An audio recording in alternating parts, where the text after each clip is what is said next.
coming to our first topic, Belgium case study. Where is the country Belgium located?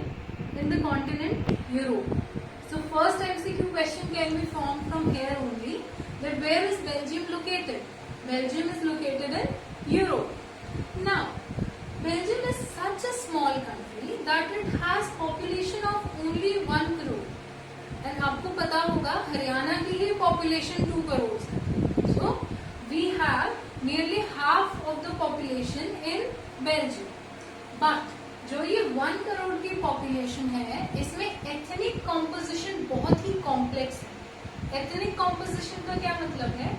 जब भी कुछ लोग एक similar culture रखते हैं, फॉर एग्जाम्पल आप यहाँ पे लगा लो, जाट को लगा लो इन हरियाणा, तो अगर आप देखोगे कि जाट कम्युनिटी की एक लैंग्वेज है, उनका एक कल्चर है, एक तरीके के कपड़े पहनते हैं, उसी तरीके के फेस्टिवल्स मनाते हैं, तो that is different ethnic composition.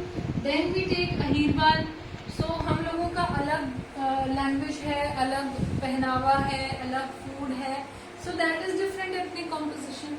तो ऐसे ही छोटी सी कंट्री है Belgium, but the ethnic composition is very complex.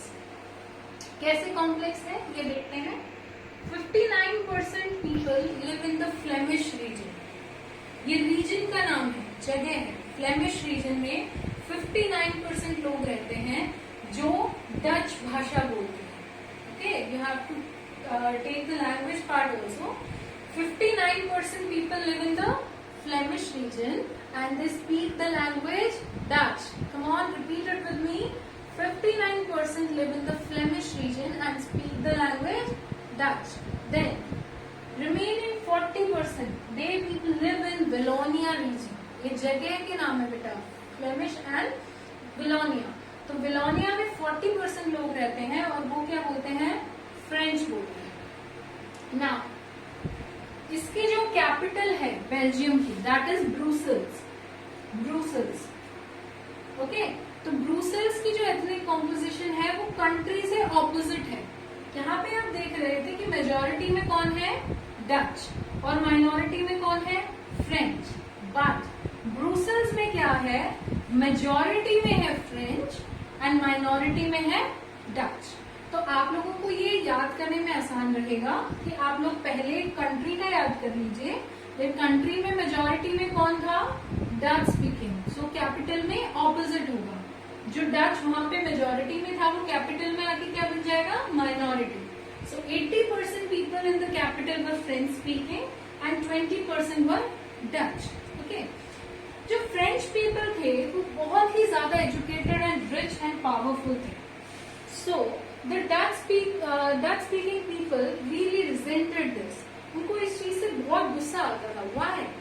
Because they thought कि हमें एजुकेशन बाद में मिली, हमारे लिए डेवलपमेंटल मेजर्स नहीं लिए सरकार ने, बिकॉज हम कंट्री में माइनॉरिटी में थे, कैपिटल सिटी में, तो हम लोगों के लिए किसी ने कोई डेवलपमेंटल मेजर्स नहीं लिए.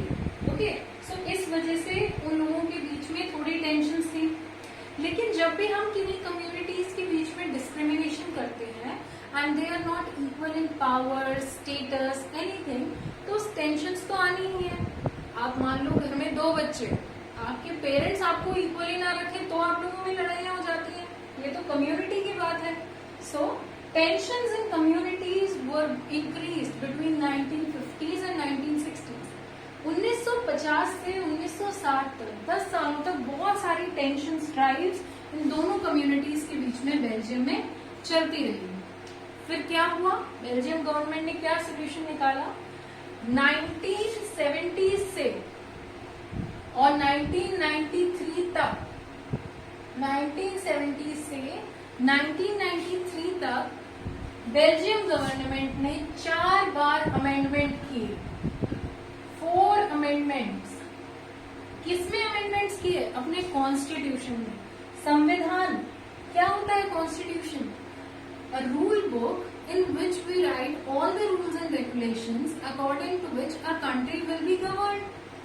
किस हिसाब से हमारा देश चलेगा, क्या रूल्स एंड रेगुलेशंस होंगे, क्या लॉज हैं किसी भी टॉपिक के, वो हम लिखते हैं हमारे कॉन्स्टिट्यूशन में. तो बेल्जियम ने 4 बार अमेंडमेंट्स किए अपने कॉन्स्टिट्यूशन में, और वो 4 अमेंडमेंट्स क्या थे, ध्यान से सुनना, ये आपका बहुत इंपॉर्टेंट क्वेश्चन हो सकता है टेस्ट में।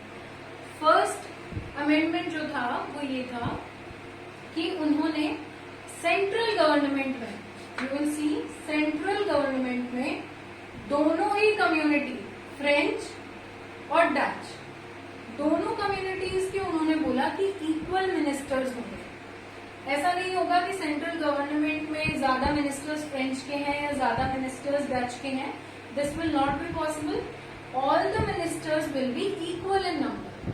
फॉर एग्जाम्पल, अगर 20 मिनिस्टर्स फ्रेंच कम्युनिटी के हैं सेंट्रल गवर्नमेंट में, तो 20 ही मिनिस्टर्स डच कम्युनिटी के हैं। ओके। सेकेंड अमेंडमेंट, सारी पावर सेंट्रल गवर्नमेंट के पास नहीं थी, अब कुछ पावर उन्होंने रीजनल गवर्नमेंट को भी दे दी थी। So powers from central government were shifted to regional governments also.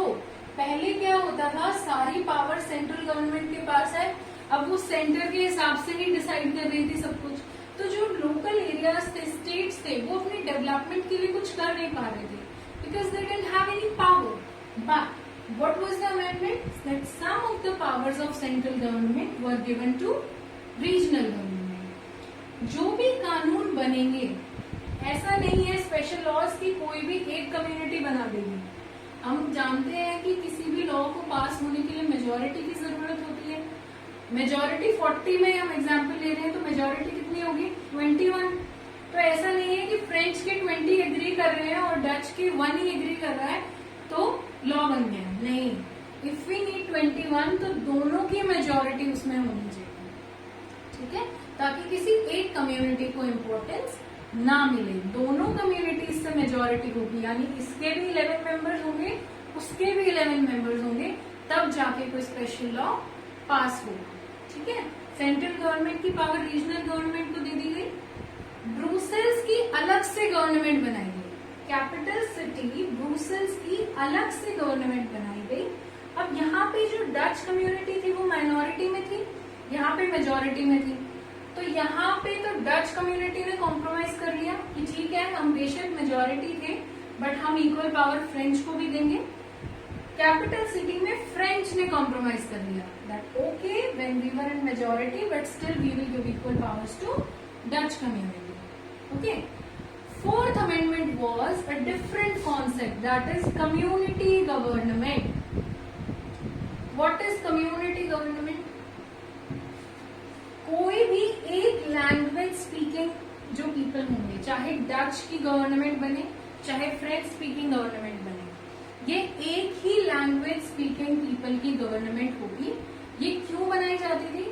जैसे मान लो डच कम्युनिटी की बनी इस बार सरकार, तो वो अपने डच पीपल लोगों के लिए उनकी डेवलपमेंट को देखे, उनकी लैंग्वेज की डेवलपमेंट देखे, उनके कल्चर को रिजर्व रखने के लिए क्या करा जाना चाहिए, वो सारे मेजर्स लेंगे।